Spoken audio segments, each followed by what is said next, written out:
Hey, thanks for tuning in to this episode of Family by Design, where Liz and I talk about how to become a good parent, how to become a great parent. And so you're going to be really blessed as you tune in and listen. If you're a first-time listener, we just want to say welcome to our podcast.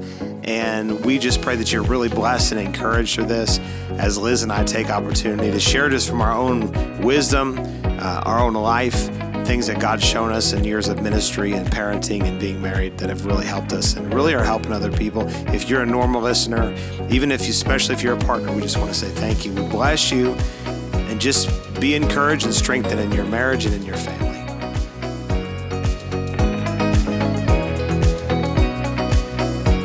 All right, so this is a question that I want to ask you. I feel like people need to ask, but they don't think to ask. I don't think people sometimes ask enough questions. We didn't. In the last 5 years, it's part of our relationship with the Lord, part of our relationship with each other is we ask each other questions, and we've learned to ask ourselves questions, and most importantly, ask the Lord questions. Yes. But this is a question that people need to ask, and that is, I'll say it like this, how do you become a good parent? There you go. And I think that I wish people would ask me that, because if I have fruit in any area of my life, I think my family is the primary fruit. I have a good marriage. You'll vouch for that. I'm amazing. So amazing. But we have fruit in our kids too. You mean in our marriage? In our marriage and in our kids. Yeah. That's right. Yeah. Yes. So I'm just saying in our family as a whole. And so I think a question that people should ask is how are you just organically a good parent? And specifically, we're talking about parenting, but it could go, are you organically just naturally a good spouse, right? Good parent, or how does that work? So I'll ask you, are you just a good mother? Naturally. You're supposed to say super naturally. Yes, yeah. Yes. For women, I think in general that there is some natural tendencies to be a good mother, like to have that nurturing aspect within you and want to be a parent and different things like that. I think actually the world is trying to tell women that isn't okay anymore, or that's not enough. Actually, it's not that they're not saying it's not okay, but they're saying that that's not enough, that we need to have our own career and our own things. And as if having a career is a more amazing thing than giving birth to another human being. Right. I mean, how can it get any better than that? Right. What an honor and privilege that we have the capability to nurture and hold something, a life, a baby on the inside of us.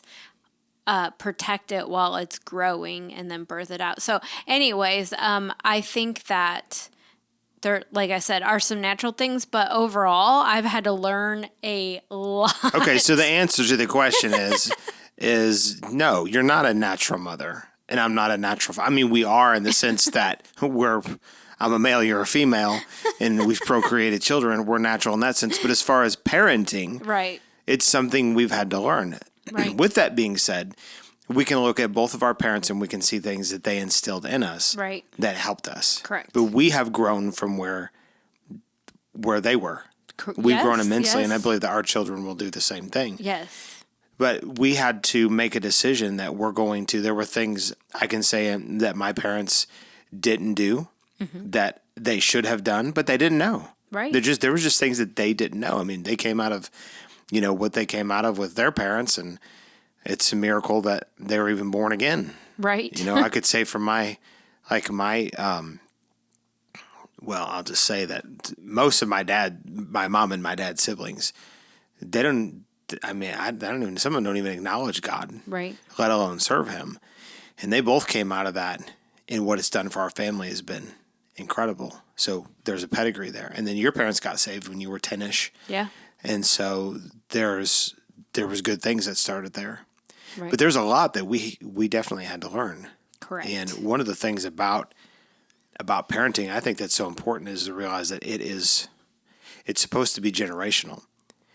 So your kids are supposed to see you be, not anybody can procreate. Right. Right. But it takes somebody to be a father, to be a mother. It takes being intentional. That's right. And some people have more to break out of from their past than what other people do. But you have to make the determination, like, I'm not going to do things like my parents did, except for what was right, what was good. The things that they taught, I'm going to take that and I'm going to implement.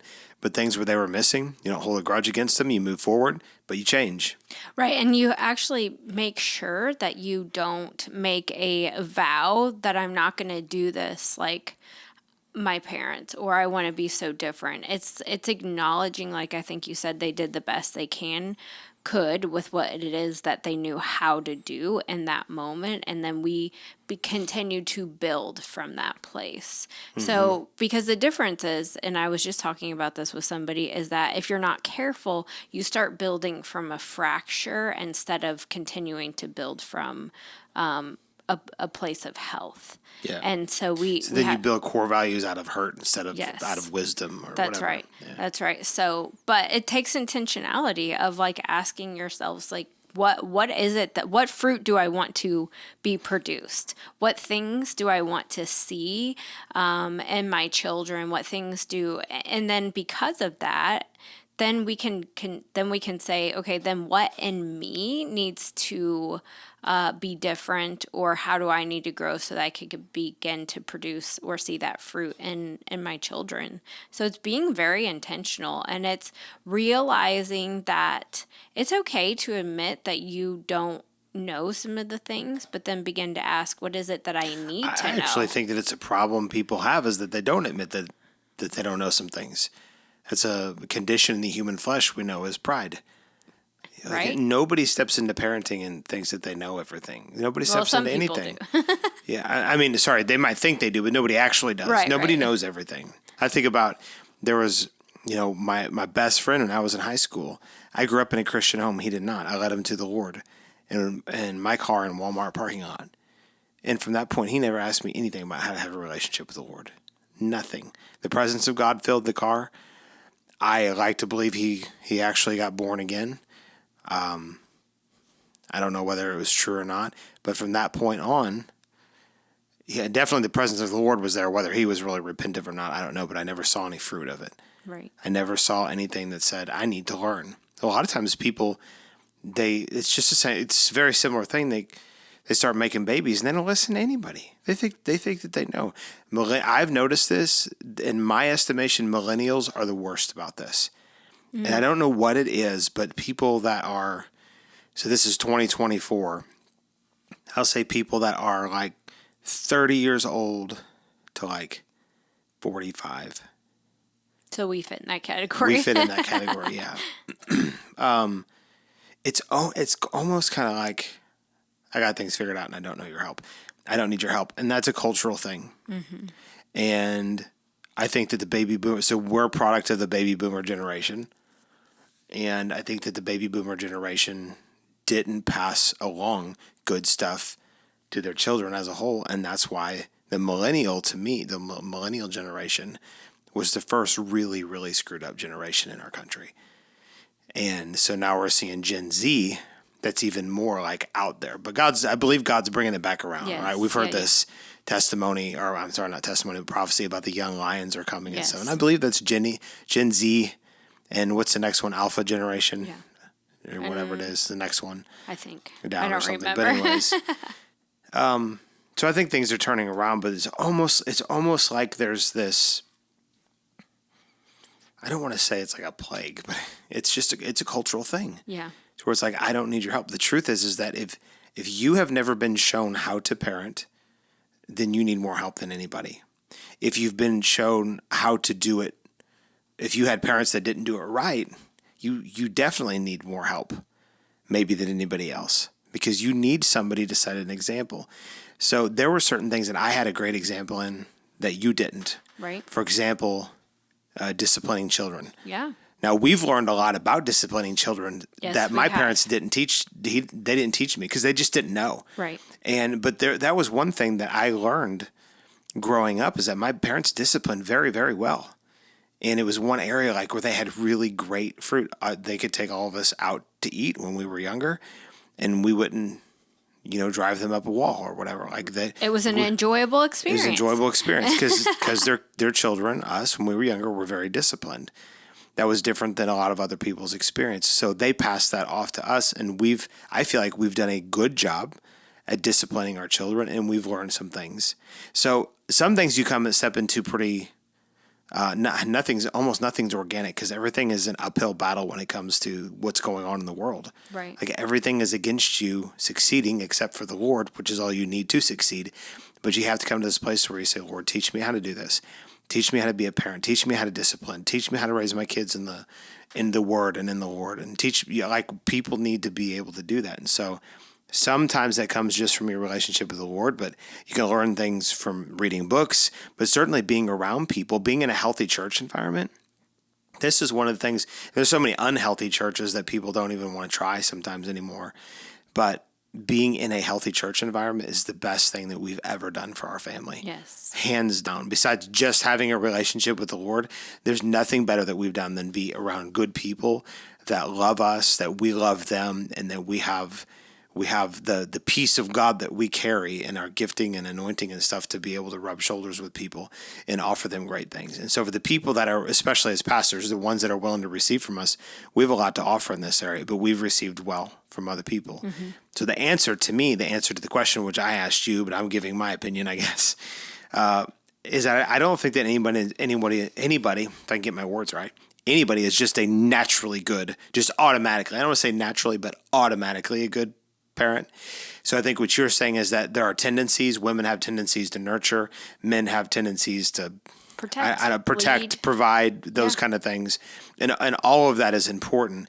But even in that, you could. To me, that's not enough. You could provide. It's not enough because you can provide for your family physically, right, and not provide for them emotionally. That's true. And dads have a responsibility to do more than just bring home a paycheck. Right. They have a responsibility to come home and to love their families properly. That's very important. And so there's a lot to. So the question is kind of a loaded question. Sure. It's kind of a little bit too open ended probably. Right. But the question is like, how do you become a good parent, or are you a good parent naturally? However you want to ask, and along those lines. And what's good? Because you could be really good in one area and you could be completely terrible in another area. And, and we could look at our parents and we could say they were really good here, they were terrible here. Mm-hmm. Our kids, I'm sure, could look at us and say they're really great here. They would never say that. They weren't so great over here. I'm just kidding. But we have to be willing to look at those things and say, Father, I want to be more whole. Yes. Yeah, right. Being a whole person so that you can help to create whole people. And or sometimes the language that I like to use is like, we are free people, so how do we help raise a free generation of free people? If we know that we have freedom, then how do we help to help our children? That's the mark. Manage freedom. That's the mark of whether you've raised your kids successfully or not, is have you taught them how to be free? Yeah. Because if you've taught them to live under your control, you haven't raised anybody. You're just controlling people. Yes. But then even beyond that is, how are they taking care of their families? Because ultimately we're not here to raise sons and daughters. We're here to raise mothers and fathers. That's right. That's huge. That's actually a huge perspective shift if you realize that you're not just raising a son and a daughter, but you're raising them and should be training them to be mothers and fathers. That will change your perspective, because then actually it can cause you to ask, like, how am I being a mother and father right now? And how am I sowing, or what seeds am I sowing into them? Not just as children, but as mothers and fathers. Am I being intentional to think of them or regard them in that aspect? Am I being intentional at leading and guiding them in that? Because a lot of times, even as parents, will say, do what I say, but not what I do. But honestly, that's not how it really works. They're going to usually, as much as even if they don't want to, we end up, if we're not intentional, mimicking the things that our parents do, or taking it like to this extreme of going the opposite direction. We do that from what we've seen with our parents. Yeah. And there's some good to that. I mean, we can, you and I, and specifically, we can see good things from our parents. And I'm thankful that we implement those things. But then there's other things. It's like we needed to change that. Yesterday I was working with two of my boys, our two oldest, and the second one, Elijah. I saw him get really frustrated about something, and he's pretty justice driven. Like when something's not right, it can go. I don't know where he gets that from. He gets it from you totally. No, he definitely. When I was watching him in his frustration, and I was trying to help him, I thought, this is an area where I've had to grow a lot in, and still need to.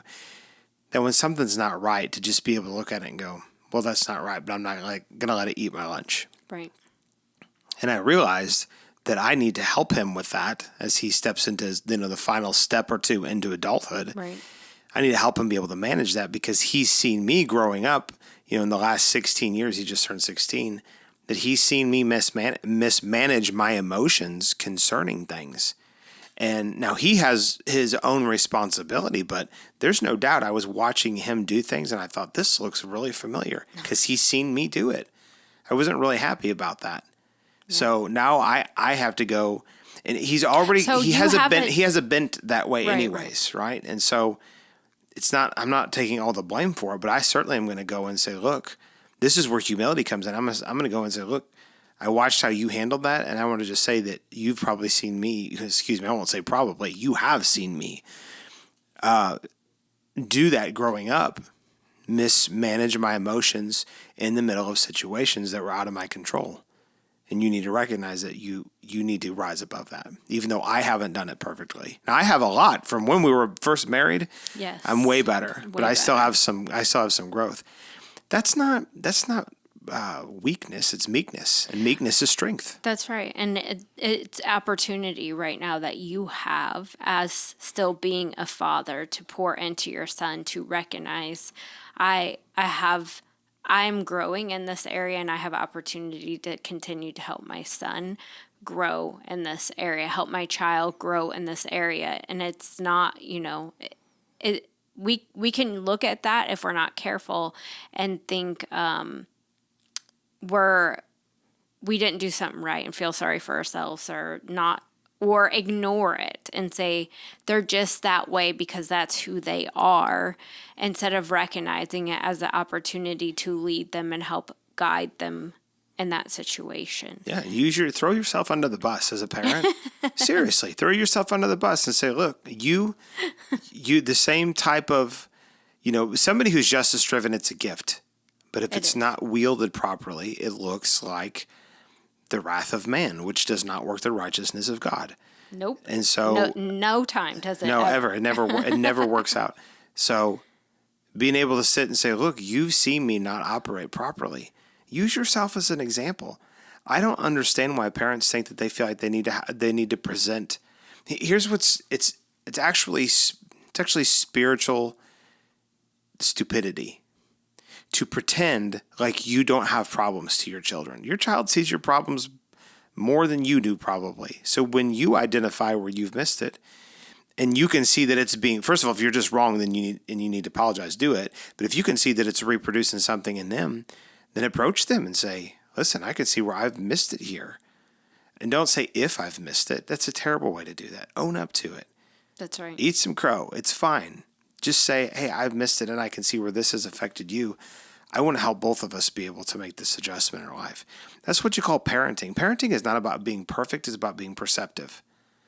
That's so good. If you're not perceptive of where you are, where your family is, you quote this verse often about knowing the state of your flock. Yeah. And that's in Proverbs. There's one verse, I think that says that a few times. One place says, be diligent to know the state of your flock. That's right. You need to go know what's going on with your kids, but you need to go know what's going on with you and your heart and your ability to parent and where you're at with that. Mm-hmm. And if you've fallen short, own up to it.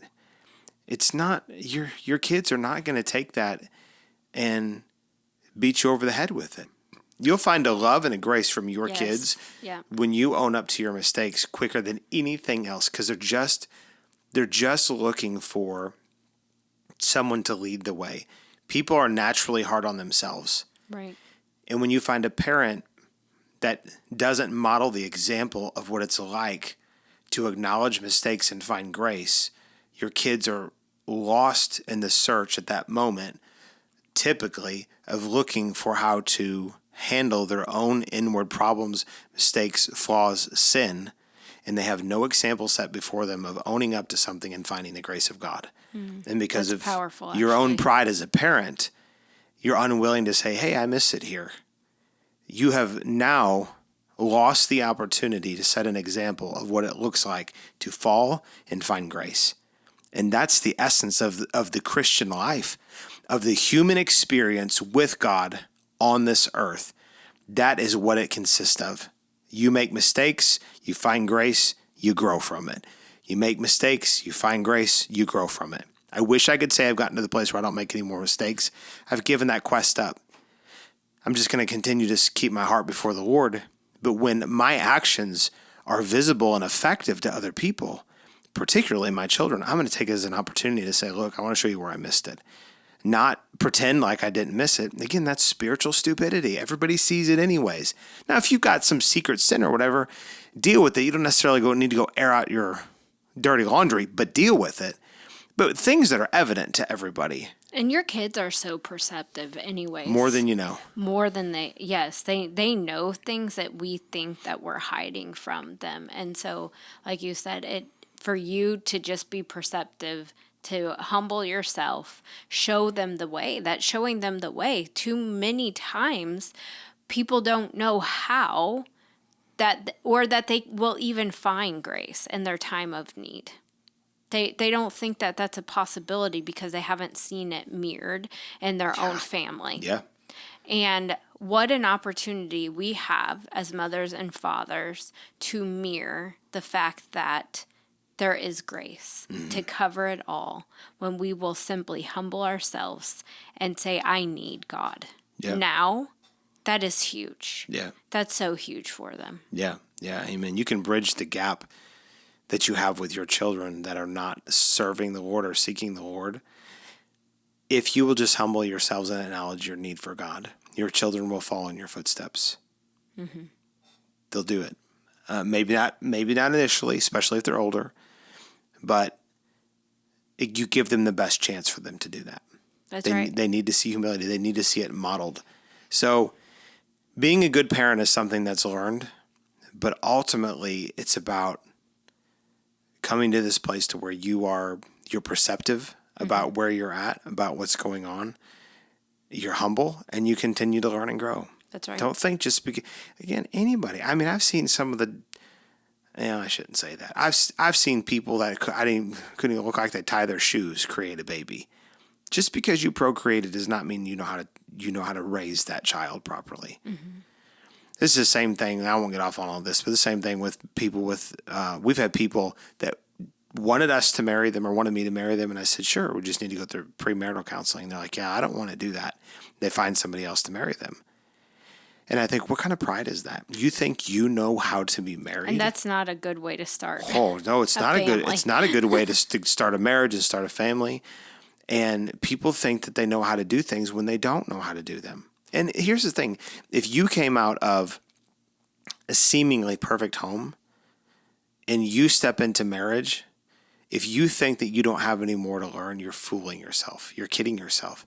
We never come to this place to where we stop learning and growing. We shouldn't come to that place, right? Because there's always more to learn. As long as we're still in these mortal bodies, we've got things to learn. That's right. I'm learning even so much over the last, so many years. I'm continuing to ask questions, find out what's happening, on the inside of me, why I'm doing this, and then continue to grow in my ability to parent my children still now. And I'm so thankful that, our eldest is so gracious and love it that, you don't, sometimes your first child is like, they're just, I don't know what the word is. They're just a test. Mm-hmm. And then ours is a testimony. Yes, that you just keep growing and going and you learn. And every child is so different. And we often think that we can parent our children the same way.